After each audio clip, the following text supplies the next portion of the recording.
कुनै पनि कम्पनीमा लगानी गर्दा हामीले एउटा कुरालाई ध्यान दिनुपर्छ। त्यो हो हाम्रो मूलधन यानी प्रिन्सिपल एमाउन्ट। चाहे कम्पनीले नाफा गरोस् या नगरोस्, डिभिडेन्ड दियोस् या नदियोस्, तर हाम्रो मूलधन यानी प्रिन्सिपल एमाउन्ट चाहिँ डुब्नु हुँदैन। र यही कुरालाई सेक्योर गर्छ डेब्ट टु इक्विटी रेसियोले। डेब्ट टु इक्विटी रेसियोको बारेमा जान्नु भनेको कम्पनीमा इन्भेस्ट गर्दा आफ्नो प्रिन्सिपललाई बचाउनु जस्तै हो। त्यही भएर हामी आजको यो भिडियोमा डेब्ट टु इक्विटी रेसियोलाई डिटेलली बुझ्नेछौँ। साथै हामी एनपिएल यानी नन पर्फर्मिङ लोनको बारेमा पनि बुझ्नेछौँ। यदि तपाईँ banking sector, investment sector and micro finance सेक्टरमा इन्भेस्ट गर्ने सोचमा हुनुहुन्छ भने एनपिएलको बारेमा जान्नु म्यान्डेटरी हो। त्यही भएर आज हामी यी दुई महत्त्वपूर्ण कुरालाई कभर गर्नेछौँ। सबैभन्दा सुरुमा डेब्ट टु इक्विटी भनेको के हो बुझौँ। डेब्ट भनेको ऋण हो अथवा यसलाई लोन पनि भनिन्छ एन्ड बोरोइङ्स पनि भनिन्छ। तपाईँले रेसियोहरू चेक गर्ने वेबसाइटमा हेर्नुभयो भने त्यहाँ तपाईँले बोरोइङ्स लेखेको देख्नुहुन्छ। एन्ड इक्विटी भनेको शेयर होल्डर्सले इन्भेस्ट गरेको कम्पनीको पुँजी हो अथवा यसलाई क्यापिटल भन्दा पनि हुन्छ।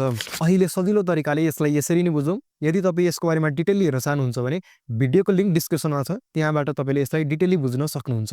डेब्ट टु इक्विटीलाई बुझ्न सबैभन्दा सुरुमा तपाईँले कम्पनीको टोटल ऋण कति छ भनेर बुझ्नुपर्ने हुन्छ। कम्पनीको ऋण दुई प्रकारको हुन्छ, एउटा भनेको सर्ट टर्म ऋण र अर्को भनेको लङ टर्म ऋण। सर्ट टर्म ऋण भनेको कम्पनीले छोटो समयको लागि लिएको ऋण हो, जुन चाहिँ तपाईँले करेन्ट लाइबिलिटिज भन्ने सेक्सनबाट हेर्न सक्नुहुन्छ। एन्ड लङ टर्म ऋण भनेको चाहिँ 1 वर्षभन्दा बढी समयको लागि लिएको लोन हो, जुन चाहिँ तपाईँले नन करेन्ट लाइबिलिटिज भन्ने सेक्सनबाट हेर्न सक्नुहुन्छ। यी दुई ऋणलाई जोड्नुभयो भने तपाईँले कम्पनीको टोटल ऋण थाहा पाउनुहुन्छ। एन्ड ऋण थाहा पाइसकेपछि अब तपाईँले कम्पनीको टोटल इक्विटी कति हो भनेर थाहा पाउनुपर्ने हुन्छ। यो डेब्ट र इक्विटी दुवैलाई तपाईँले ब्यालेन्स सिटबाट अथवा नेप्सी अल्फा या शेयर संसार भन्ने वेबसाइटबाट पनि हेर्न सक्नुहुन्छ। यति थाहा पाइसकेपछि तपाईँले टोटल डेब्ट डिभाइडेड बाई टोटल इक्विटी गर्नुपर्ने हुन्छ। जस्तै फर इक्जाम्पल कुनै कम्पनीको डेब्ट यानी ऋण चाहिँ 1 करोड छ र टोटल इक्विटी चाहिँ 50 लाख छ भने तपाईँले 1 करोड डिभाइडेड बाई 50 लाख गर्दाखेरि 1.5 डेब्ट टु इक्विटी रेसियो आउँछ।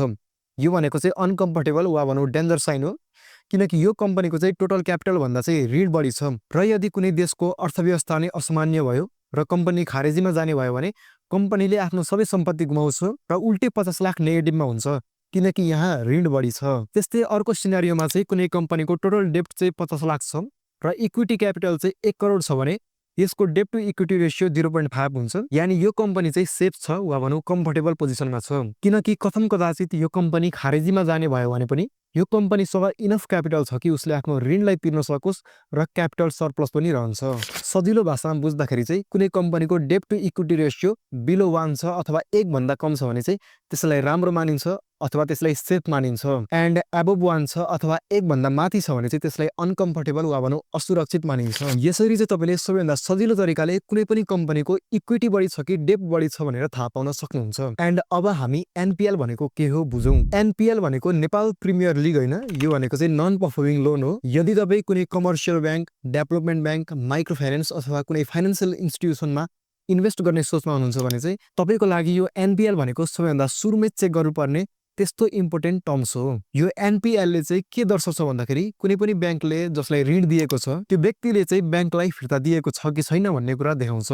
अब हेर्नुहोस्, विस्तृत रूपमा बुझ्दाखेरि एउटा ब्याङ्कको अथवा कुनै फाइनेन्सियल इन्स्टिट्युसनको कमाउने मुख्य स्रोत भनेकै लोन दिएर इन्ट्रेस्टबाट कमाउने हो। एन्ड यदि कुनै मान्छेहरूले चाहिँ त्यो ब्याङ्कलाई इन्ट्रेस्ट नै दिएनन् अथवा लोन दिएको रकम नै फिर्ता गरेनन् भने चाहिँ ब्याङ्कले प्रफिट कमाउन सक्दैनन्। त्यही भएर कुनै पनि ब्याङ्कको मेन एसेट भनेकै उनीहरूसँग भएको धन हो। त्यही भएर ब्याङ्कले कुनै पनि कर्पोरेट संस्थालाई अथवा व्यक्तिगत मान्छेलाई लोन त दियो, तर त्यो मान्छेले अथवा कुनै कर्पोरेट संस्थाले ब्याङ्कलाई समयमा इन्ट्रेस्ट दिइरहेको छ कि छैन अथवा क्यापिटल फिर्ता गरिरहेको छन् कि छैनन् भनेर चाहिँ एनपिएलबाट थाहा हुन्छ। यो एनपिएल यानी नन पर्फर्मिङ लोन जति धेरै भयो त्यति नराम्रो हो अथवा त्यति नै डेन्जर हो। यदि कुनै कम्पनीको एनपिएल 5 भन्दा बढी छ भने त्यो कुनै पनि ब्याङ्किङ संस्थाको लागि एकदमै नराम्रो कुरा हो, किनकि यसले कम्पनीको म्यानेजमेन्टले आफ्नो इन्ट्रेस्टलाई उठाउन सकिरहेको छैन भनेर देखाइरहेको हुन्छ। हामीले जहिले पनि ब्याङ्किङ सेक्टरमा इन्भेस्ट गर्दाखेरि नन पर्फर्मिङ लोन 1 भन्दा कम हुनुपर्छ अथवा त्यसकै आसपासमा हुनुपर्छ। 1 भन्दा तल भएको एनपिएल चाहिँ उत्तम मानिन्छ र वास्तवमै कति ब्याङ्कहरूको एनपिएल 1 भन्दा पनि कम हुन्छ। यस्तो ब्याङ्क चाहिँ राम्रो मानिन्छ, किनकि ब्याङ्कले आफ्नो इन्ट्रेस्ट अथवा आफ्नो पुँजी उठाउन नसक्नु भनेको त्यो ब्याङ्कको कमजोरी हो। त्यही भएर इन्भेस्ट गर्दा भरसक एनपिएल 1 भन्दा कम भएकोमा इन्भेस्ट गर्नुपर्छ। अब यसलाई प्र्याक्टिकली पनि हेरौँ है त। त्यसको लागि चाहिँ मैले सिम्पली हाम्रो अल टाइम फेभरेट नेप्सी अल्फा खोलेँ। नेप्सी अल्फा खोलिसकेपछि तपाईँको अगाडि यस्तो होम स्क्रिन आउँछ जुन तपाईँहरूलाई थाहा छँदैछ। अब यहाँदेखि चाहिँ तपाईँ कुन कम्पनीको एनालाइज गर्न चाहनुहुन्छ, जस्तै कुन सेक्टरको गर्न चाहनुहुन्छ, कुन कम्पनीको, त्यो चाहिँ तपाईँले यहाँ चयन गरेर चाहिँ सर्च गर्नुपर्ने हुन्छ। जस्तै मानिलिउँ म चाहिँ एसडिएल यानि हिमालयन डिस्टिलरी लिमिटेड भन्ने कम्पनीको डेट टु इक्विटी रेसियो हेर्न चाहन्छु भने मैले सिम्पली यहाँ एसडिएल लेख्नुपर्ने हुन्छ। तपाईँले डेट टु इक्विटी रेसियो हेर्नको लागि तपाईँले सिम्पली यस जुन सिग्नल्स भन्ने अप्सन छ यहाँ क्लिक गरेर हेर्न सक्नुहुन्छ। यहाँ क्लिक गरिसकेपछि डेट टु इक्विटी रेसियो यहाँ अन्तिममा हुन्छ। यसको चाहिँ 0.16 छ जुन एकदमै राम्रो हो, किनकि हामीले बुझेका थियौँ डेट टु इक्विटी रेसियो 1 भन्दा तल छ भने चाहिँ त्यसलाई राम्रो मानिन्छ, किनकि त्यस्तो हुँदा चाहिँ लोनभन्दा चाहिँ इक्विटी बढी छ र यदि कथम कदाचित कम्पनीको रेभेन्यू नै भएन भने पनि कम्पनी नेगेटिभमा जाँदैन।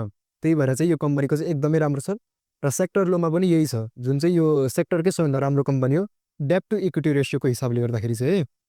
अब यसरी नै तपाईँले अरू पनि कम्पनीहरूको हेर्न सक्नुहुन्छ। जस्तै मानिलिउँ म चाहिँ सोल्टी होटलको डेट टु इक्विटी रेसियो हेर्न चाहन्छु भने म सिम्पली यहाँ चाहिँ SOKL सोल्टी होटल यहाँ क्लिक गरेर चाहिँ एन्ड यहाँ सिग्नल्समा आउनुपर्ने हुन्छ। सिग्नल्समा आइसकेपछि यसको डेट टु इक्विटी रेसियो चाहिँ 0.28 छ, जुन चाहिँ राम्रै हो, किनकि यसको लोन बरोइङ्सहरूभन्दा चाहिँ इक्विटी नै बढी छ, यसलाई राम्रै मानिन्छ। यसको सबैभन्दा कम भनेको चाहिँ केडिएल भन्ने कुन कम्पनी एकचोटि यो पनि हेरौँ। जस्तै कालिन्चोक दर्शन लिमिटेड भन्ने यो सायद यो केबल कार कम्पनी हो सायद मेरो हिसाबमा, मलाई ट्याक्कै थाहा छैन यो। यदि केही गल्ती भयो भने तपाईँहरू सोचाउन सक्नुहुन्छ है। यसको डेट टु इक्विटी रेसियो एकदमै राम्रो छ, सबभन्दा कम छ, यो सेक्टरकै कम हो, हेर्न सक्नुहुन्छ। एन्ड यो सेक्टरकै सबभन्दा बढी भनेको चाहिँ CITY सिटी भन्ने जो कुन कम्पनी एकचोटि हेरौँ यो पनि।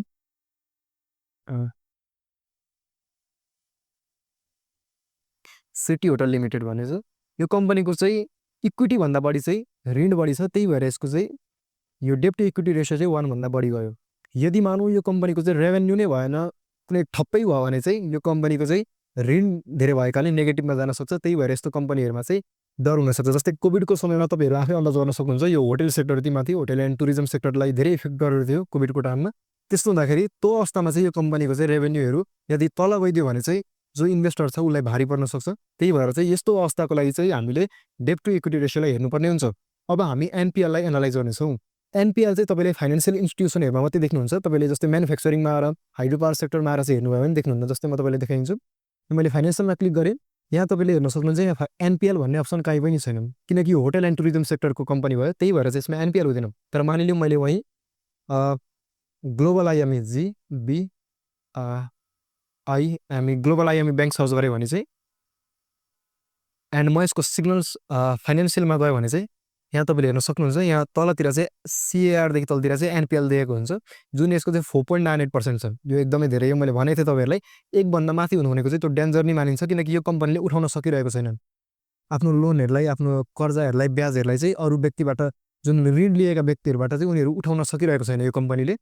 जस्तै हेर्न सक्नुहुन्छ सुरुमा त अलिक कम रहेछ, यहाँ यो 2082-83को क्वार्टर 1मा आउँदा चाहिँ थोरै इन्क्रिज भएकै छ, 6.64% इन्क्रिज भएको छ र सक्नुहुन्छ। यसरी नै अब स्ट्यान्डर्ड चार्टेड ब्याङ्कको हेरौँ।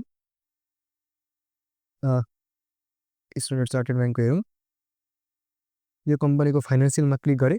एनपिएल हेर्नको लागि चाहिँ तपाईँले सिम्पली यो फाइनेन्सियल भन्ने अप्सनबाट हेर्न सक्नुहुन्छ, अथवा क्वार्टरली रिपोर्टबाट पनि तपाईँले हेर्न सक्नुहुन्छ। त्यो दुवैबाट चाहिँ तपाईँले एनपिएल हेर्न सक्नुहुन्छ। यसको एनपिएल भनेको 1.71% छ, जुन ठिकै मानिन्छ। यसलाई कमर्सियल ब्याङ्किङ हो, त्यस्तो धेरै झमेला हुने त भइहाल्छ। यस 12.31%ले घटिरहेको छ भनेपछि यसलाई राम्रै मानिन्छ। यो चाहिँ 81-82को क्वार्टर 1सँगको तुलनामा हो, तर योभन्दा रिसेन्ट क्वार्टरभन्दा चाहिँ यो थोरै बढेकै छ। तर यस 1.71 भनेको चाहिँ त्यस्तो धेरै पनि होइन, यसलाई ठिकै मान्न सकिन्छ। यदि तपाईँ इन्भेस्ट गर्ने सोच्नुहुन्छ भने यो पनि प्रायोरिटी लिस्टमा पर्छ। अब त्यस्तै मानौँ तपाईँले एभरेस्ट ब्याङ्कको हेर्नुभयो भने चाहिँ HVEREST एभरेस्ट ब्याङ्कको हेर्नुभयो भने चाहिँ म फाइनेन्सियलमा गएँ एन्ड यसको एनपिएल हेर्नुभयो भने चाहिँ 0.74%, जुन एकदमै राम्रो। मैले भनेको थिएँ एकभन्दा कम भयो भने राम्रो हुन्छ। र वास्तवमै कति कम्पनीहरूको, कति फाइनेन्सियल इन्स्टिट्युसनहरूको चाहिँ एनपिएल 1 भन्दा पनि कम हुन्छ र यस्तो चाहिँ राम्रो हुन्छ, किनकि एभरेस्ट ब्याङ्कले चाहिँ जति पनि ऋण दिएको छ व्यक्तिलाई अथवा कर्पोरेट संस्थालाई, तिनीहरूबाट चाहिँ ब्याज आफ्नो पुँजी उठाउन सकिरहेको छ भन्ने सङ्केत हो। र यसरी नै अब हामीले कमर्सियल ब्याङ्क हेरौँ, एउटा माइक्रो फाइनेन्स पनि हेरौँ। र मेरो अल टाइम फेभरेट भनेको छिमेक लघु वित्त, जहिले देखाइरहेको हुन्छु, आज पनि हेरौँ, केही छैन। छिमेक तपाईँहरूले वाक्क पनि भइसक्नु होला कति छिमेक लघु वित्त मात्रै देखाउँछु भनेर। मलाई थाहा भएको यति नै हो, किनकि मेरो घर छेउमा यसको एउटा शाखा छ क्या, त्यही भएर मलाई यो याद भएको। त्यसको फाइनेन्सियलमा जाउँ। जस्तै यो कम्पनीको एनपिएल 2.51% छ, जुन चाहिँ यो रिसेन्ट क्वार्टरहरूभन्दा चाहिँ घटेकै छ, 13.15% घटेकै छ। मलाई यो माइक्रो फाइनेन्समा एनपिएल कति हुन्छ भन्ने थाहा छैन, तर तपाईँले चाहिँ यही माइक्रो फाइनेन्स सेक्टरका अरू कम्पनीहरू जस्तै जीवन विकास भयो, निरुद्ध मिरमिरे भयो, यी कम्पनीहरूसँग चाहिँ तुलना गर्न सक्नुहुन्छ र जसको एनपिएल कम छ त्यसलाई प्रायोरिटीमा राख्न सक्नुहुन्छ।